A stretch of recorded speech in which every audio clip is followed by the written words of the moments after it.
Which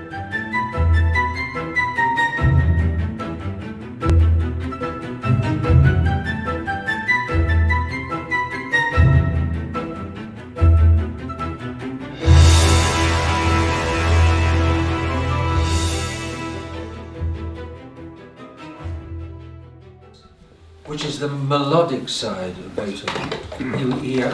It took a great melodist to destroy melody. That's one of my sayings. And the same thing for Wagner. Both of them are part of a civilization in decadence. And the importance, somebody said, why listen to this destructive music? Because it shows how long the modern world has been around. It's the modern world destroying music, resulting in modern music, which is just horrible. It's not music at all. It's there in seed in the great Beethoven, and he liked it best himself, which is, so to speak, not a good sign. But there is the rest of Beethoven. There's what he inherited from, and there is some very beautiful melodious music from Beethoven. So, especially the slow movements, you might say. May I go ahead. Add a little bit to that, but from a musician's perspective rather than from a bishop's perspective. I would stress rather that the passions of that sort of take over as we get closer to the present day, those are there in Beethoven. But he controls them in a way that later music doesn't.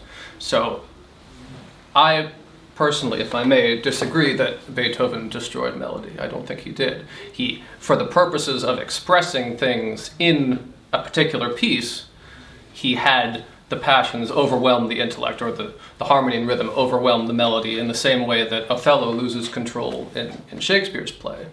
But I don't think it's right to blame Beethoven for depicting a state, an emotional state, any more than you blame Shakespeare for putting Othello on the stage.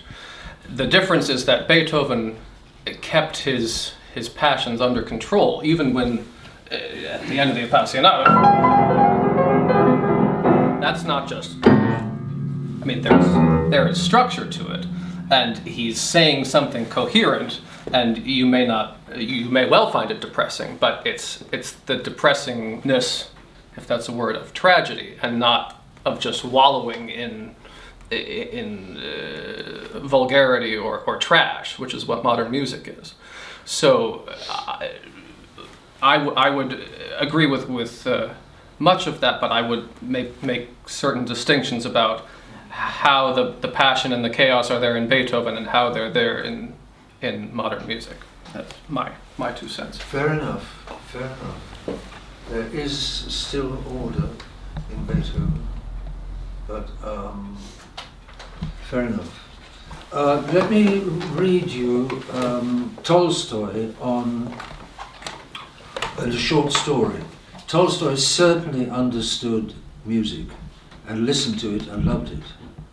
And he's writing, the short story is called the Kreutzer Sonata. And the husband describes how he is making a party, the guests are arriving, he's set everything up, and there's going to come a man to play the violin who he suspects of wanting to have or having an affair with his wife. And they play the Kreutzer Sonata, and he's all shook up.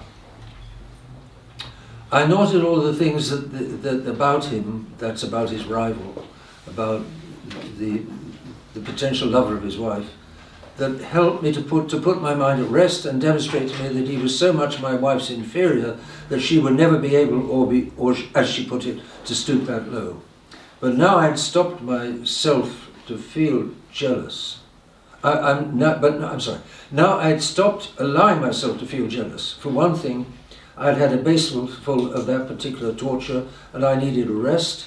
For another thing, I wanted to believe my wife's assurances, and so I did believe them. But in spite of not being jealous, I couldn't behave naturally towards either of them, and this was true both during dinner and throughout all the earlier part of the evening, before the music started. I kept watching their movements, their looks. The dinner was, as such dinners usually are, tedious and artificial. The music began fairly early. Oh, how will I remember all the details of that evening. I remember how he produced his violin, the way he opened the case, removed the cloth that had been apparently sewn for him by some lady or other, took the instrument out and began tuning it.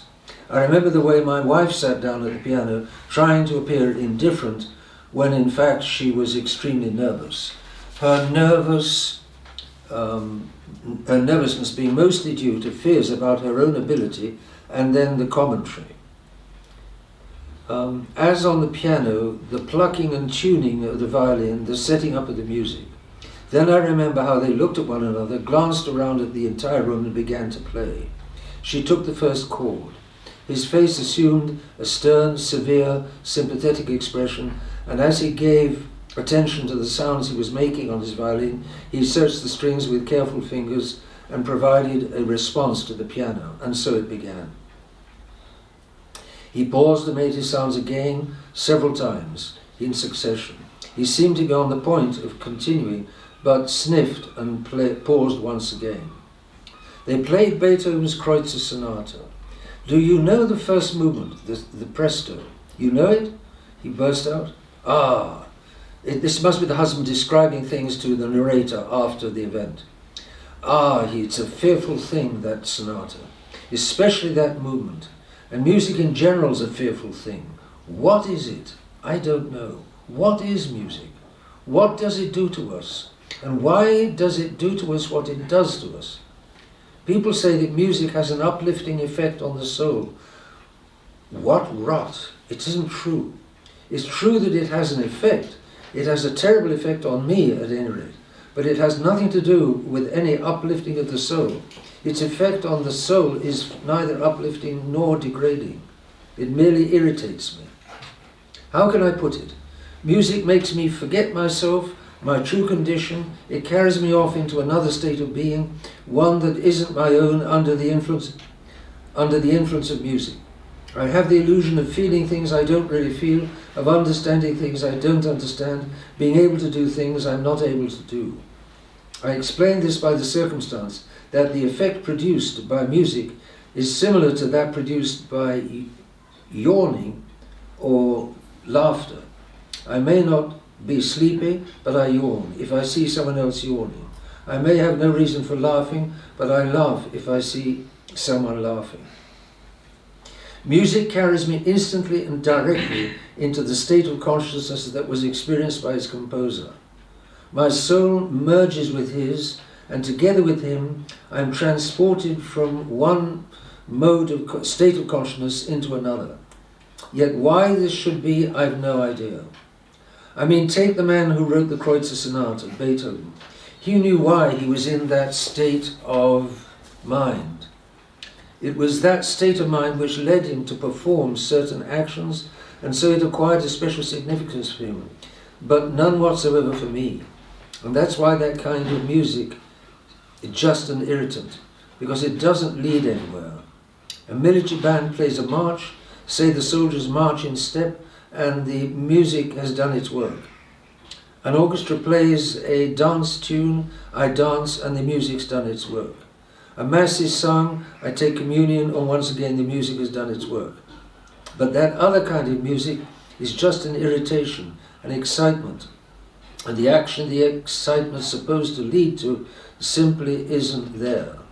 That's why it's such a fearful thing, why it sometimes has such a horrible effect. In China, music is an affair of state, and that's the way it ought to be. Can it really be allowable for anyone who feels like it to hypnotize another person or many other persons and then do what he likes with them? Particularly if the hypnosis is just the first unscrupulous individual who happens to come along. Yet this fearful medium is available to anyone who cares to make use of it. Take that Kreutzer Sonata, for example. John, can you play a few of the bars out of your memory? Why don't I have it on here. I'll just pull it up. You want the slow intro or the fast part? towards the end, when it goes wild, when the piano and the violin go alternately wild. I'm playing all of the wild pieces, which is they're not. Yes, I'm sorry. There's going to be the violin concerto. Don't worry. But this is the Kreutzer Sonata belongs to the same type of music as the Fifth Symphony and the Passional Sonata. Okay. It's the power and danger of music. Music is dangerous in the wrong hands. I'm not saying Beethoven is the wrong hands, but he can serve that. We'll listen to the calm Beethoven afterwards. It's towards the end of the exposition, sure. Oh, at the end of the exposition. Yes. Right. They're both After the pause? probably. Right, okay. You're going to sight read again. Well, it's not for the first time, but I haven't been practicing. So this is after the second theme, which is very beautiful.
I think you get the idea.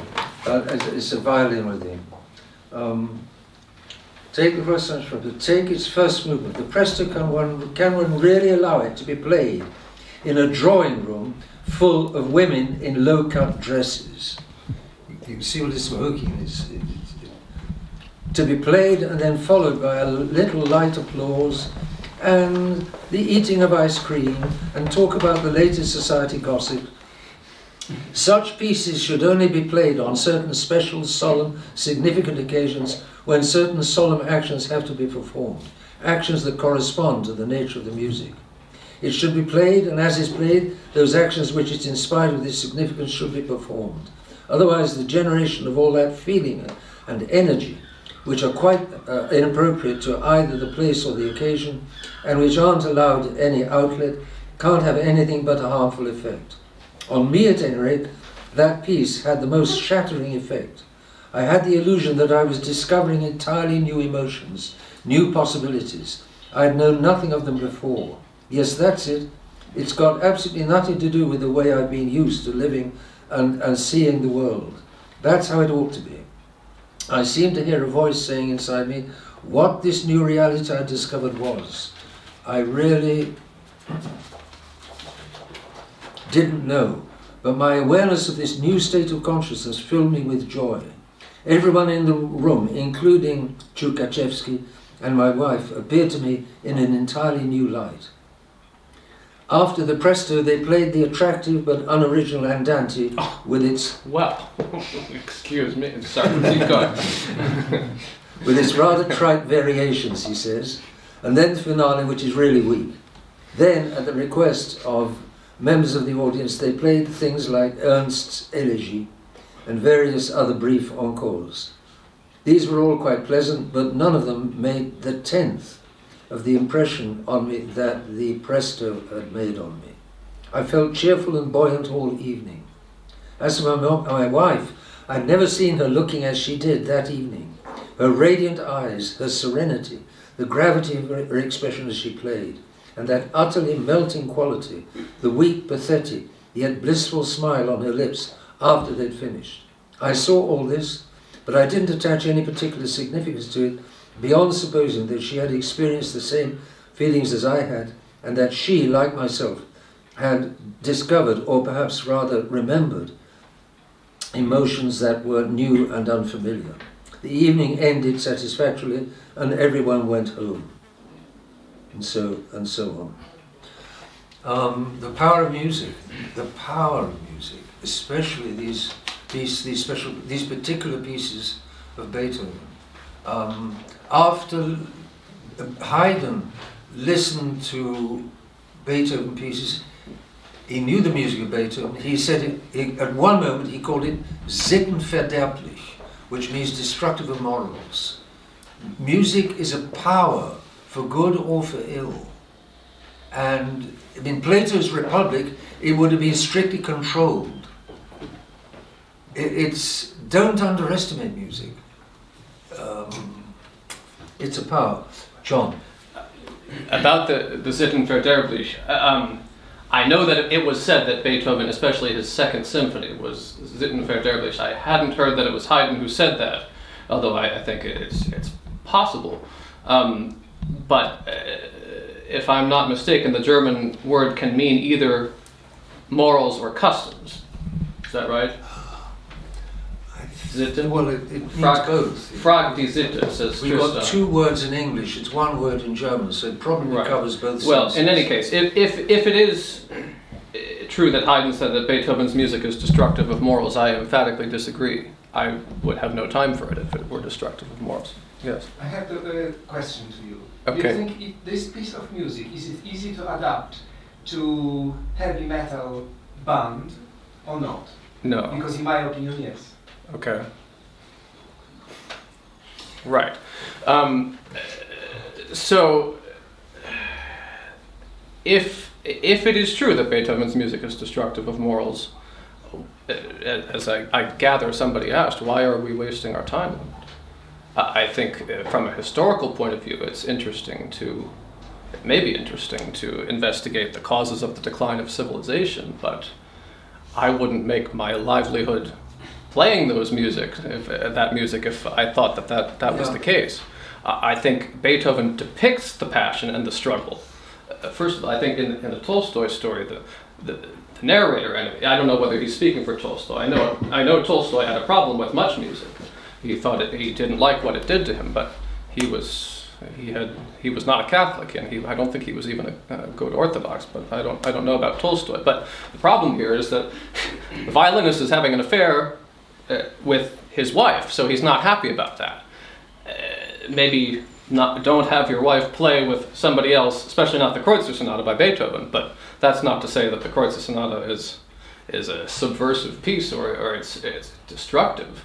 I don't think that's true at all, and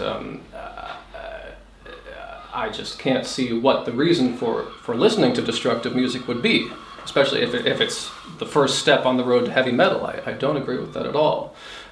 It's your prerogative not to like Beethoven. No one I think should be. I don't know of anybody who says you should be forced to listen to Beethoven. But to me, and perhaps I should also say that my favorite Beethoven pieces are the ones that end in triumph. So I was saying to someone earlier that you can have different preferences on a much lower level than the comparison I'm about to give. But let's say on a devotional bent, as a Catholic, you might prefer the glorious mysteries, or you might prefer the sorrowful mysteries. Some people get more out of the glorious mysteries because they like to think of, I think I'm one of them. I'm a coward, so I like to think about I'm going to hopefully go up there and get to enjoy heaven. Whereas other people who are probably, they find more fruit, relatively speaking, in the sorrowful mysteries, because they're thinking about what our Lord suffered for us. So on a much lower level, to be sure, but a similar analogous idea, you can say some people prefer the triumphant Beethoven music, and I'm one of those, possibly corresponding to the Glorious Mysteries, and then other people prefer the more tragic Beethoven pieces, which would correspond to the sorrowful mysteries. That's not to say that Beethoven is religious, or it's just making a comparison. But I think that there is powerful struggle and chaos around us, as I think we're all aware, and at least for me, Beethoven's music is a very, very valuable way of dealing with it, experiencing it, understanding it in an artistic context, instead of just having to deal with everything that life throws at you as it comes without being able to make any sense of it. Beethoven makes sense of it, and in all but a very few of his works, he transcends it, and he triumphs over it. And he may not have been a good Catholic himself, although he did receive the last rites. But I think to throw him out, or to say that he's destructive and he's all these very harmful things is wide of the mark, in my humble opinion. Fair enough, George. Absolutely fair enough. Let's have some of the melodious Beethoven, because that's the other side of it. The main thing is that melody is meant to be the queen of harmony and rhythm. And when rhythm takes over, it's not necessarily a good sign. So I'll start at the beginning of the concerto. Sure. Right. So in the original piece, there's an orchestral introduction lasting, 5 minutes? 2.5 to 3, I would say. 2.5 to 3 minutes. Yes. And only then does the violin come in. This is only the piano part. I think I had originally, I think, the violin part as well. The violin part is included in this. Okay. It's on top, so I can keep going if you like. Okay, well done. Or I can just... Okay. This is that the orchestra plays at the beginning to sort of arouse expectation that something is going to happen. It's not a symphony because there's the orchestra, but there's also the violinist. So the violinist waits to sort of make a grand entrance, and the orchestra, which will be represented by me, will sort of prepare for the grand entrance.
That's the exposition, and then it goes on. But Yes. you got a taste of it anyway. And keep in mind that it's a violin playing considerably better on the solo part than I was, with an orchestra accompanying. There's a limit to how much a piano can imitate the violin. Yes. Because the violin holds notes, whereas the piano hits notes, and then you get a certain resonance of the note for a while on the piano, but it's nothing like the ongoing drawing of the bow across the strings, which there is with the violin. Right. So Beethoven wrote an adaptation for piano of the violin concerto, but it's nothing like as good as the concerto in itself. So there you have just a taste of the of a lyrical work of Beethoven. Another lyrical work is the Sixth Symphony. There is all of that side to him, and he's both things. There is this, I would call it, danger inside him of melody going under, but at the same time there are many works in which the melody is supreme, which is what it should be. I think the main thing is the lesson that music is a language of God given to men. It's a language in which melody is designed to be the main ingredient, not slush, not sentimental melody, but melody which corresponds to an object. Sentimentality. Sentimentality is the different thing from sentiment. Here you've got a tree about which people today get all kinds of ecological sentiments. That's meant to be a tree. And here is Frankenstein. He's pretty beastly. That is Frankenstein. So Frankenstein sees the tree. He sees the tree, and the tree comes to him and arouses, let's say, some lovely sentiments, lovely sentiments. But it's the object that's rousing these sentiments. Our Lord weeps at the tomb of Lazarus because he's contemplating the object of the devastation by original sin ever since Adam and Eve. The object is rousing in him the sentiment. But then the modern Frankenstein realizes that the sentiment is really quite nice. So it's nice. It's a nice internal feeling. So it arouses him a nice internal feeling. So he then wallows in the sentiment. That's sentimentality. When he enjoys the sentiment for the sentiment, not because of the object. He's enjoying the sentiment because he's getting pleasure out of it, so he wallows in it. But that's not objective. It's basically subjective. And that's the problem with a good deal of modern, what I would call modern spirituality, because it's self-centered, it's not God-centered. I've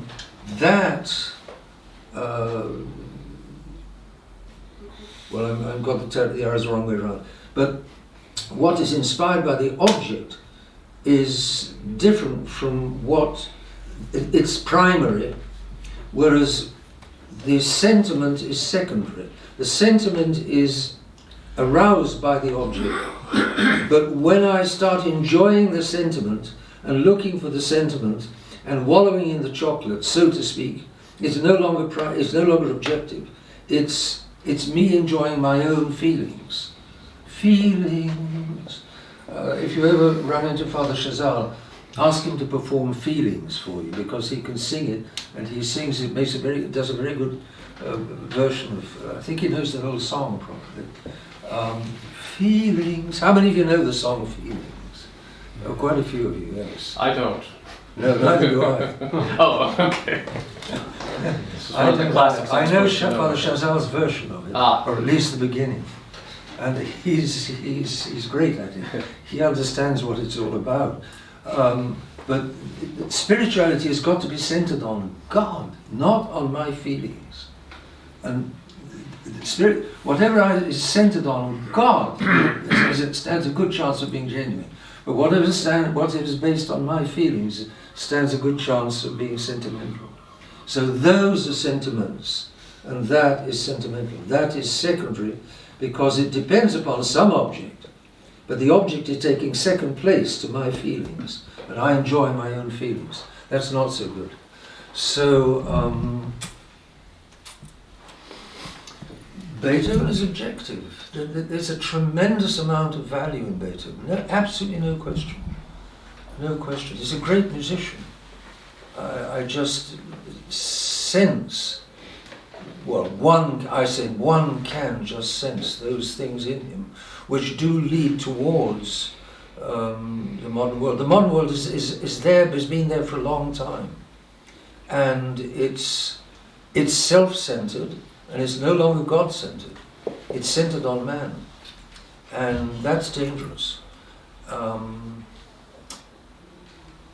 I think that this is a problem of the Society of St. Pius X is that it underestimates the evil of the modern world.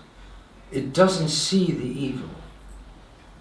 And therefore it thinks it can get on well with bad guys. Archbishop Lefebvre cut with Rome when Rome in 88 refused to look after tradition and was kidding the Archbishop along. Oh, you will have a consecration this summer sometime. When exactly? Well, can't say precisely. What about the autumn, said the Archbishop. The autumn, well, people have been on holiday and they're not yet back, and so it's not necessarily a good time. November, oh, Christmas is coming, and they were kidding him along, trying to get him to accept not to consecrate 4 bishops by promising that he would have one at least at some time in the near future. And then when the Archbishop tried to pin him down, Ratzinger refused. Ratzinger was dodging. The Archbishop had a nickname for Cardinal Ratzinger, and that was the Artful Dodger, which of course comes from Dickens. I don't know where the Frenchman got that so much English culture that he knew the phrase of Dickens, but that was it. He called him the Artful Dodger. And objectively, I'm afraid that Cardinal Ratzinger, or Joseph Ratzinger, is a modernist. I don't think there's any doubt about it. He's written some terrible books of theology, but and modernism is changing the object of religion into religion of feelings. It's exactly this, and it's not good, and that's the danger, that the feelings come to take priority. And that does not have priority, which God wants to have priority. That I'm turning away from God towards man. That's dangerous. I'm not saying that Beethoven's doing that, but many modern people have done that. And they produce the modern world. Without God, having lost God, and left just with their own feelings and with their own insides. And that is seriously lacking. Well, what is the time now? I lost my watch in Poland. It's 6:15. Sorry? 6:45. 6:45. Yes. Well, we've got a rosary at 6:45. So I think. What do you think, John? Would you like to broach the Eroica? I'm not sure either I or the audience have the strength for another Titanic Beethoven piece. Well, yes, perhaps could we open it up to see whether anyone has any requests for a piece? And I think many, if not most of you, will recognize the piece if you don't know what it is already. It's very famous. And it's Mozart at his most cheerful, I guess you could say, or how would you Cheerful and characterize? charming. Yeah. All right. So, and it's for string orchestra, or for string quintet, I guess you could. String basses doubling the cellos, so 4 independent parts, like a string quartet. First violin, second violin, the viola, and the cello, and if you have enough strings, it's smart to put a bass down on the octave below, so that they can fill out the texture. But I think I will just play it without the bass, because, yes. All right, so here's the Eine kleine Nachtmusik of Mozart.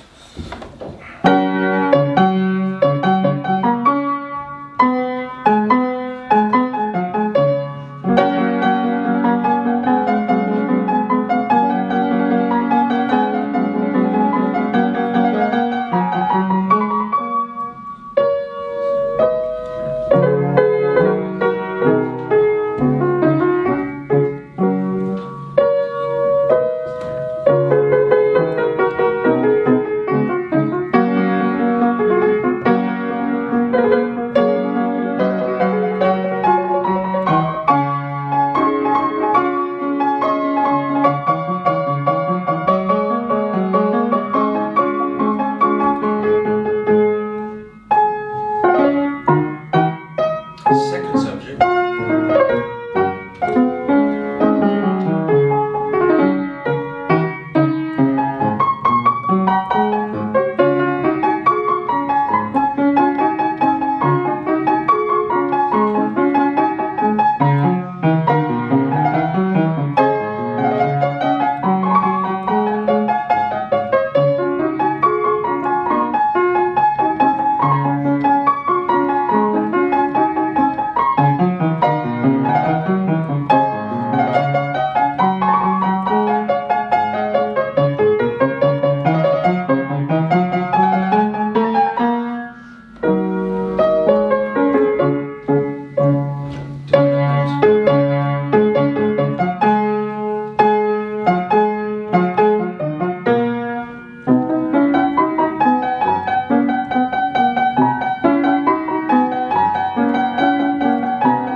So that's a little lighter. There are other movements I confess I don't actually know them as well as I did the first one. I could do short, non-Beethovenian Chopin.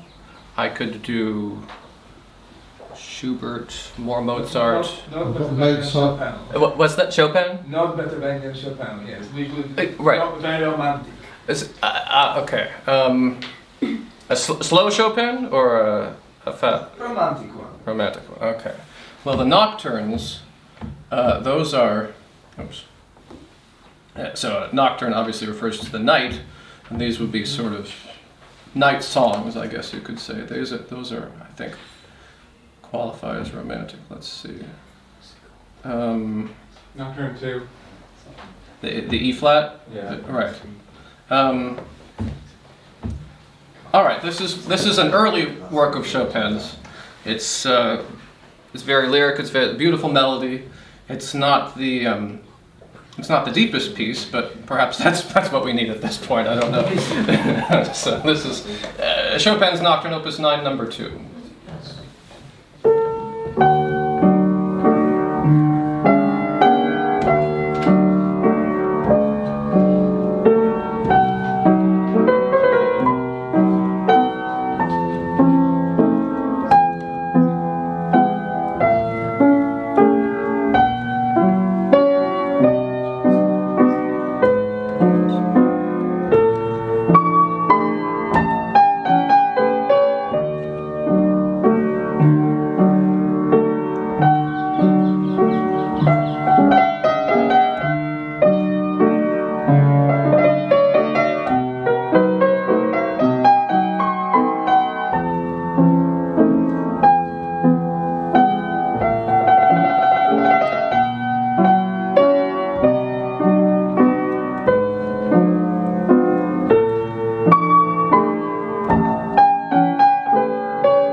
John, another Mozart Sonata number 16 in C major, first movement, please. Right.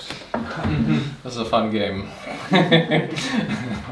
Dun, dun, dun, dun, is that one? I think it's the later, the famous number 6. Yes, right. The so-called easy sonata. This is supposed to be an easy sonata, but Mozart slightly miscalculated. He thought that it would be easy if each hand was only playing one note at a time.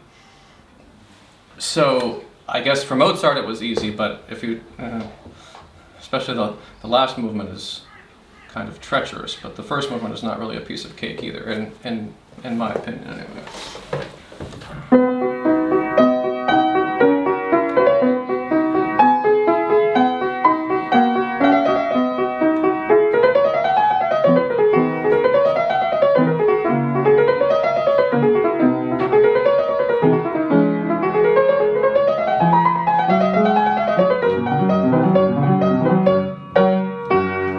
Forget I said anything. That's the wrong sonata. This is a different one.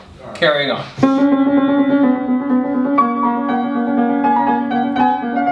Second subject.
That's it.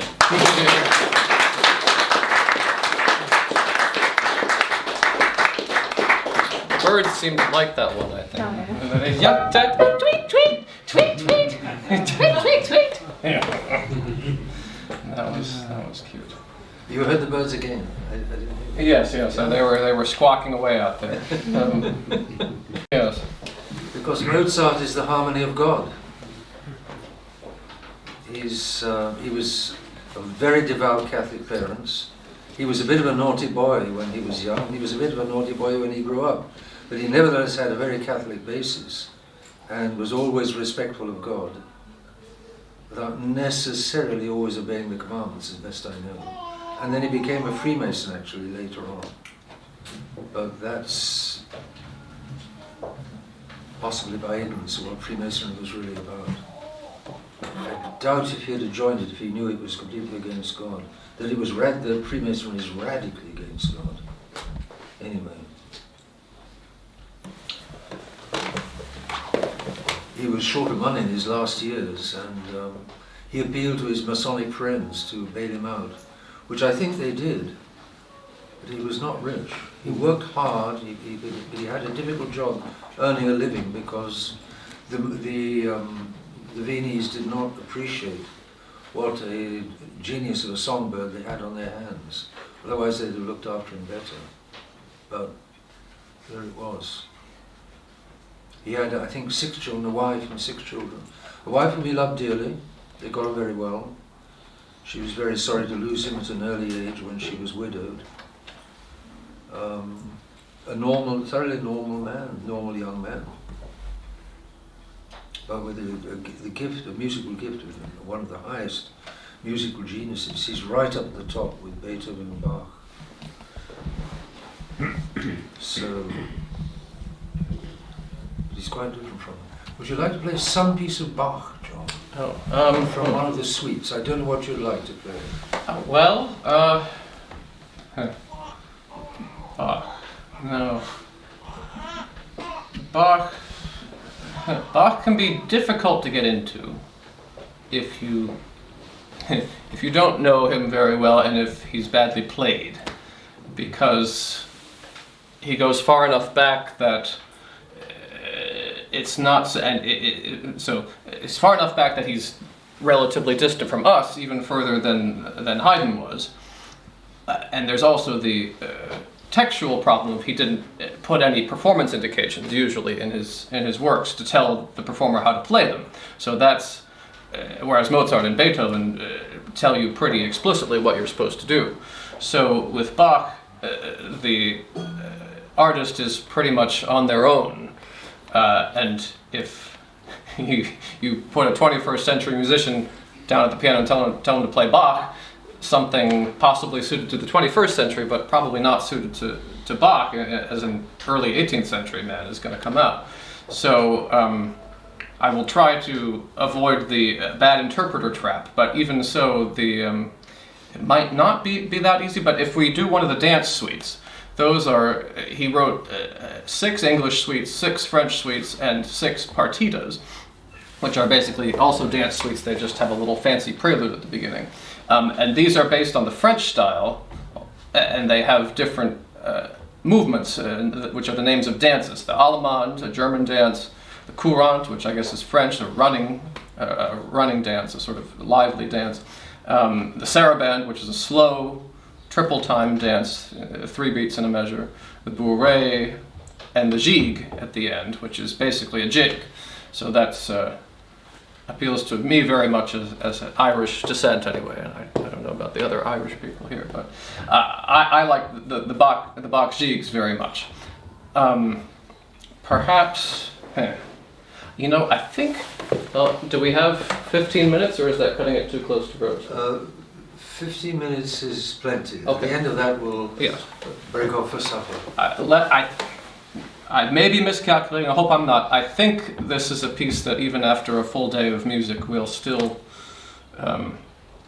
be able to get. It's not heavy. This is the G major French suite. It's one of the more melodious ones. It's one of my favorite Bach pieces. I think it's a good introduction to Bach, and I'll go through and tell you the names of the dances as they come. And actually we can cut down on the 15 minutes if I skip the repeats, so maybe I'll do that for at least some of the movements. As dance movements, they're sort of repetitive, so the dancers get to know what they're doing, and then you get to do it again. These are probably not meant to be actually danced to. They're more stylized dance movements, but they have their roots in dance music. And for all I know, they could well have been danced to. I don't know anything about dancing, but here's the Bach Fifth French Suite. It starts with an Allemande.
courant, triple time, a fast dance, sprightly and energetic.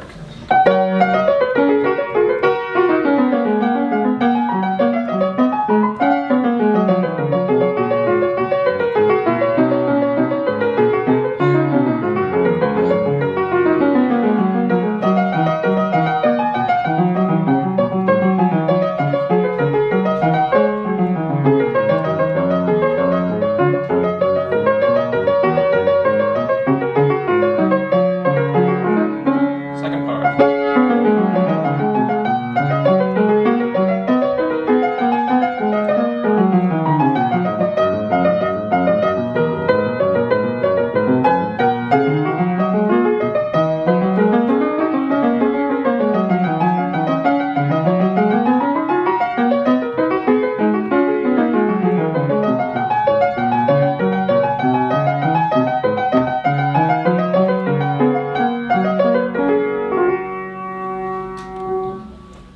Saraband, slow, contemplative, triple time dance.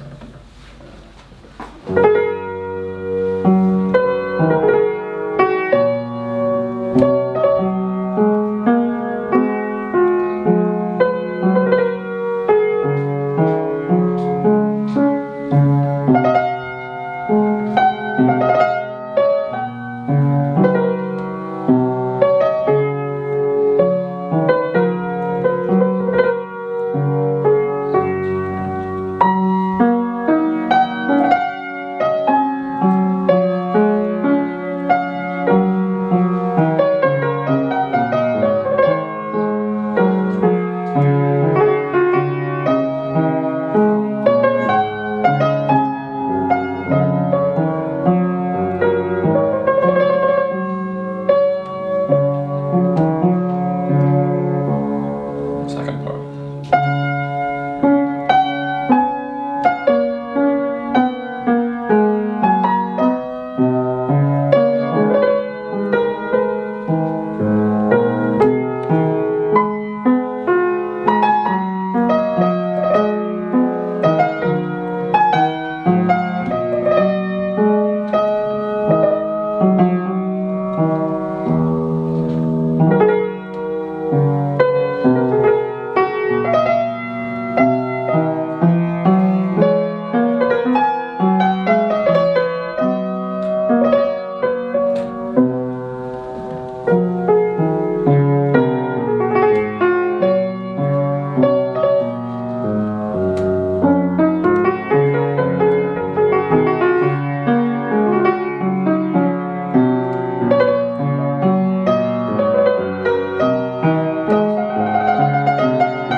Gavotte, a graceful double time dance.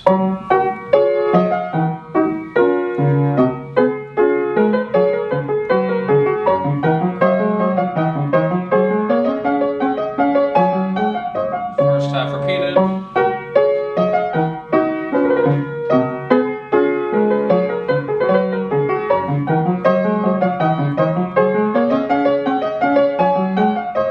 Second half.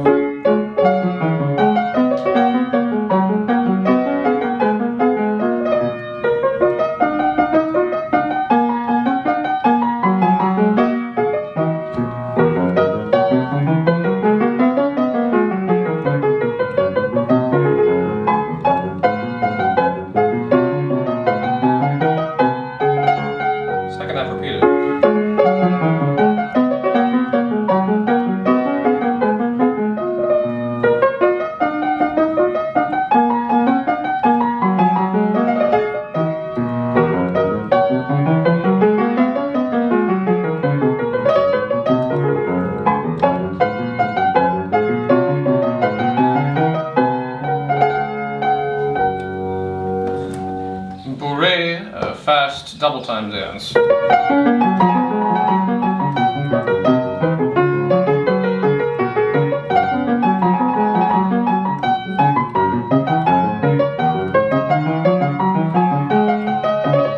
Second part.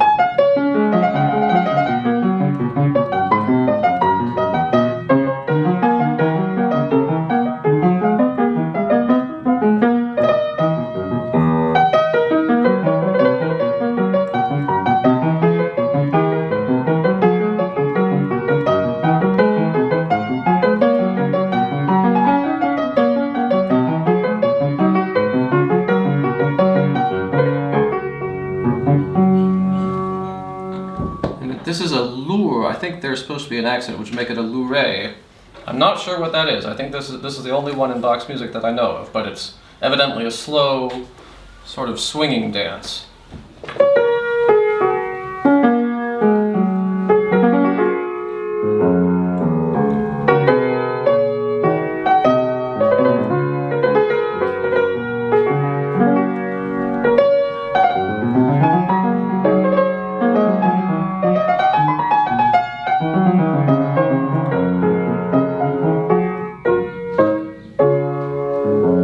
Second part.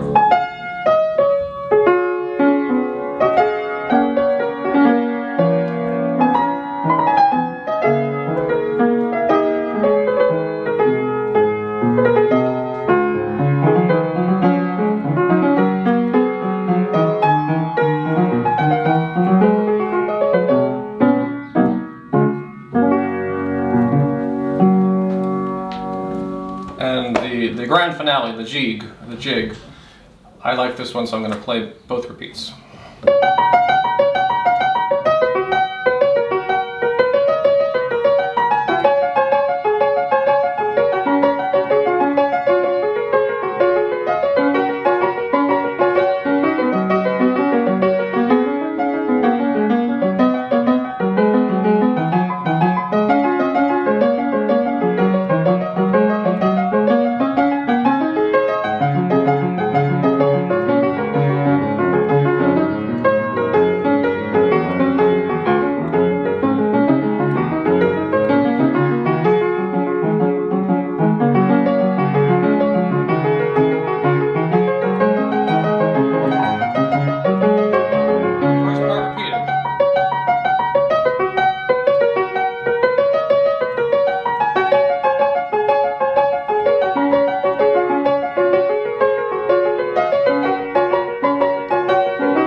people like that, I'm getting. Yes.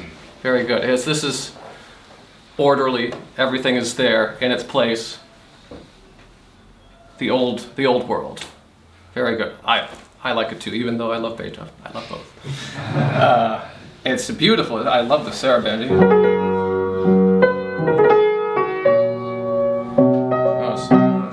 And then you get the yeah, that's Sounds lovely on the harpsichord. yes, but yeah. So this piano is actually maybe heading towards what an older piano would be like. The modern grand pianos are you play it and it goes. This is closer to the smaller and less powerful pianos that they would have. Bach didn't really have the piano until the very end of his life, so he wrote for. It could be any keyboard instrument. You can't really play these on the organ; they wouldn't sound very good. But harpsichord, or also the clavichord, which is a smaller keyboard instrument. But this would probably have been designed mainly for the harpsichord, and it's a nice, crisp, sort of textured sound. But it sustains even less well than the piano. So I personally like the piano, but harpsichord is very good too.